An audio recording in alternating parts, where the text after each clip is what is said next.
पूरी मशीनरी, पैसा, शराब, इस सब का खुला खेल चल रहा था। इसके दुरुपयोग का खुला खेल चल रहा था। चुनाव आयोग के नियमों की, चुनाव आचार संहिता की खुलेआम धज्जियां उड़ाई जा रही थी। उस सब के बीच इन कैंडिडेट्स ने बहुत शानदार चुनाव लड़ा। ये अपने आप में एक बहुत बड़ा काम था जिसको सब लोगों ने मिलकर लड़ा, कार्यकर्ताओं ने मिलकर लड़ा। अभी अरविंद केजरीवाल जी ने सबसे बात की, सबके हौसले अभी बुलंद हैं और आगे की चर्चा की कि किस तरह से अब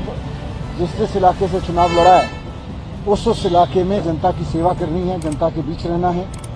और वहाँ से जो बीजेपी के लोग जीते हैं वो भले ही लोगों के लिए काम करें ना करें, लेकिन उन्हें,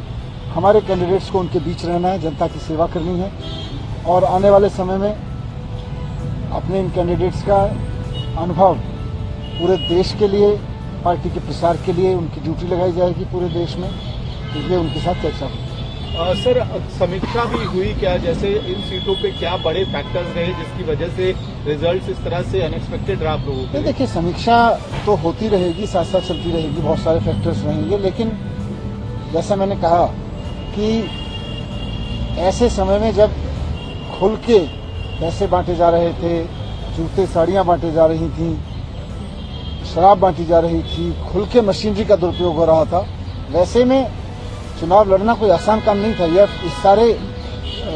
तंत्र ने इस चुनाव को जिस तरह का बना दिया था, उस सब के बीच में सब लोगों ने बहुत अच्छा चुनाव लड़ा और जो भी कारण रहे लेकिन सक्सेसफुल नहीं हुए। लेकिन अब सभी लोगों को अरविंद केजरीवाल जी ने कहा है कि जो लोग हारे हैं वो भी अपने अपने क्षेत्रों में जनता के बीच रहेंगे, जनता के मुद्दे उठाएंगे, जनता की सेवा करेंगे और जैसे भी मन पड़ेगा, उनको भी इतने सारे लोगों ने सपोर्ट किया है, हजारों लाखों लोगों ने सपोर्ट किया है, जैसे भी मन पड़ेगा जनता की सेवा करेंगे और देश भर में पार्टी के लिए काम। ऐसे समय में जब पूरी की पूरी मशीनरी, पैसा, शराब, इस सब का खुला खेल चल रहा था, इसके दुरुपयोग का खुला खेल चल रहा था, चुनाव आयोग के नियमों की, चुनाव आचार संहिता की खुलेआम धज्जियां उड़ाई जा रही थी, उस सब के बीच इन कैंडिडेट्स ने बहुत शानदार चुनाव लड़ा। ये अपने आप में एक बहुत बड़ा काम था जिसको सब लोगों ने मिलकर लड़ा, कार्यकर्ताओं ने मिलकर लड़ा। अभी अरविंद केजरीवाल जी ने सबसे बात की, सबके हौसले अभी बुलंद हैं और आगे की चर्चा की कि किस तरह से अब जिस इलाके से चुनाव लड़ा है उस इलाके में जनता की सेवा करनी है, जनता के बीच रहना है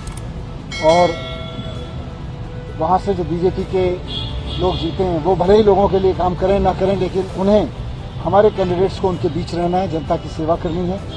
और आने वाले समय में अपने इन कैंडिडेट्स का अनुभव पूरे देश के लिए, पार्टी के प्रसार के लिए उनकी ड्यूटी लगाई जाएगी पूरे देश में, इसलिए उनके साथ चर्चा हुई। सर, समीक्षा भी हुई क्या, जैसे इन सीटों पे क्या बड़े फैक्टर्स रहे जिसकी वजह से रिजल्ट्स इस तरह से अनएक्सपेक्टेड रहा आप लोगों के? देखिए, समीक्षा तो होती रहेगी, साथ साथ चलती रहेगी, बहुत सारे फैक्टर्स रहेंगे, लेकिन जैसा मैंने कहा कि ऐसे समय में जब खुल के पैसे बांटे जा रहे थे, जूते साड़ियां बांटे जा रही थी, शराब बांटी जा रही थी, खुल के मशीनरी का दुरुपयोग हो रहा था, वैसे में चुनाव लड़ना कोई आसान काम नहीं था। यह इस सारे तंत्र ने इस चुनाव को जिस तरह का बना दिया था, उस सब के बीच में सब लोगों ने बहुत अच्छा चुनाव लड़ा और जो भी कारण रहे लेकिन सक्सेसफुल नहीं हुए। लेकिन अब सभी लोगों को अरविंद केजरीवाल जी ने कहा है कि जो लोग हारे हैं वो भी अपने अपने क्षेत्रों में जनता के बीच रहेंगे, जनता के मुद्दे उठाएंगे, जनता की सेवा करेंगे और जैसे भी मन पड़ेगा, उनको भी इतने सारे लोगों ने सपोर्ट किया है, हजारों लाखों लोगों ने सपोर्ट किया है, जैसे भी मन पड़ेगा जनता की सेवा करेंगे और देश भर में पार्टी के लिए